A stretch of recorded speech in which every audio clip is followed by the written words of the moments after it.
చాలామందికి కొరుకుడు పడద్దు, చాలామందికి ఇష్టం ఉండదు. అదేంటండి?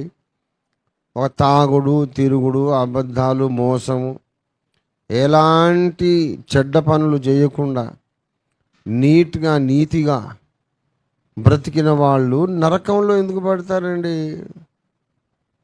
అనుకుంటారు చాలామంది. ఎందుకు పడతారో వాడికి అక్కడ పోయి పడ్డ తర్వాత అర్థమవుతుంది, చాలా క్లియర్ కట్గా, క్లారిటీగా, ఫుల్ క్లారిటీ వచ్చేస్తుంది. అరే నరకంలో ఎందుకు పడుతున్నామంటే ఏదో చేశామని ఏదో చేయలేదని కాదు. ఆదాము రక్తం మనలో ఉన్నందుకు నరకంలో పడుతున్నాము.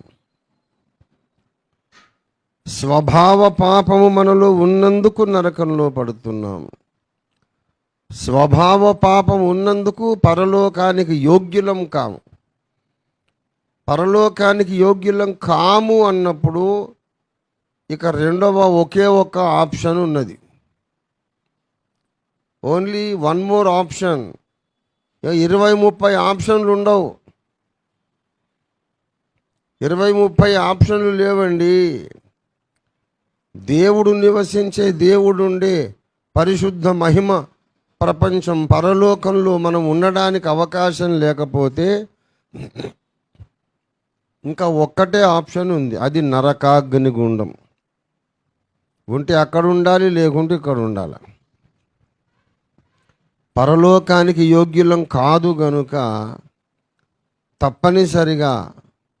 తప్పనిసరి పరిస్థితుల్లో ఇంకా చేసేదేమీ లేక, ఇక వేరేది ఇంకెక్కడ వేరే లోకమే లేక నరకాగ్ని గుండంలోకి మనుషులు వెళ్ళిపోతున్నారు.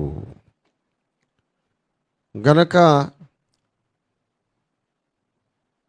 ఆ నరకము నుండి మనల్ని తప్పించడానికే దేవుడు నరుడై పుట్టి ఆదియందుండిన నాద బ్రహ్మము, దేవుని వాక్యమును పేరు పెట్టబడినటువంటి దేవకుమారుడు, ఆది సంభూతుడు, అదృశ్య దేవుని దృశ్య రూపము, దేవుని మహిమ యొక్క మూర్తిమంతమయ్యున్న దేవుని బాహువయ్యుండి దేవుని కార్యములన్నిటిలోనూ ఆయన ప్రధాన శిల్పిగా ఉండి అన్ని కార్యాలు సృష్టితో సహా జరిగించినటువంటి ఆ మహాదేవుడు మనిషై పుట్టినాడు. మనిషై పుట్టి మన కొరకు మరణించి లేచాడు. దేవుడు మొత్తం భూమి మీదికి రాలేదు, దేవునిలోని ఒక భాగం వచ్చింది. ఆ వచ్చిన ఆయనను కుమారుడు అంటున్నాము. అక్కడ మిగిలిపోయిన ఆ ఇంకా విశాలమైన భాగాన్ని తండ్రి అంటున్నాం. మన కొరకు భూమి మీదికి వచ్చినటువంటి ఈ దేవకుమారుడు ఆయన మన కొరకు నిత్య జీవాన్ని పట్టుకొచ్చాడు. తండ్రి అయిన దేవుడు మనకు జీవాన్ని అనుగ్రహించాడు.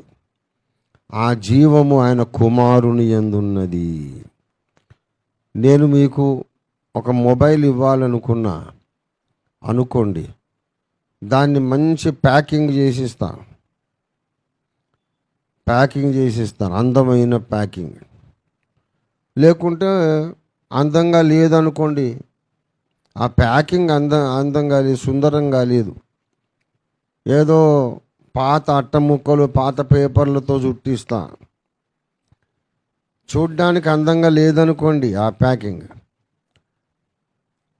అయితే నేను ఇచ్చే మొబైల్ మీరు తీసుకోవాలంటే అది అందంగా ఉన్నా లేకున్నా, మీ కంటికి నచ్చినా నచ్చకపోయినా ఆ ప్యాకెట్ అందుకోవాలి. ఆ డబ్బాలోనే ఉంది నీకు కావలసిన మొబైల్. అలాగే నిత్య జీవము కావాలంటే ఒక ప్యాకెట్లో దేవుడు పెట్టించాడు.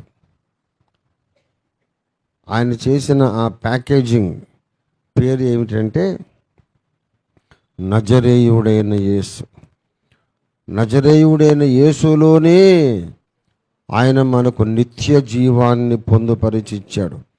కనుక ఇప్పుడు ఎవరైతే క్రీస్తును కలిగి ఉన్నారో, క్రీస్తును అంగీకరిస్తున్నారో వాళ్ళకి ఏముంది? నిత్య జీవం ఉన్నది. ఎవరైతే క్రీస్తును అంగీకరించటం లేదో వాళ్ళు జీవము లేనివారే, అంటే నరకాగ్నిగుండానికి పాత్రులే.